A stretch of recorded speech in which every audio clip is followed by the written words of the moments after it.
खानपुर महर शहर में गैर मयारी शयुनि जे विकिरे तोड़े वाधू अघनि जी शिकायतुनि ते असिस्टेंट कमिश्नर खानगढ़ माजिद अली माको अमले खे साण करे मुनाफ़िक़ोरनि खिलाफ़ ऑपरेशन कयो।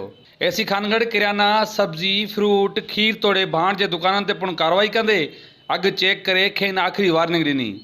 इन मौक़े ते मीडिया सां ॻाल्हाईंदे असिस्टेंट कमिश्नर खानगढ़ माजिद अली माको जो चवणु हुयो त अॼोको जेको असांजो विज़िट हुयो शहर खानगढ़ जो, उहो बेसिकली इन करे कयो वियो त माण्हुनि जूं काफ़ी शिकायतूं हुयूं।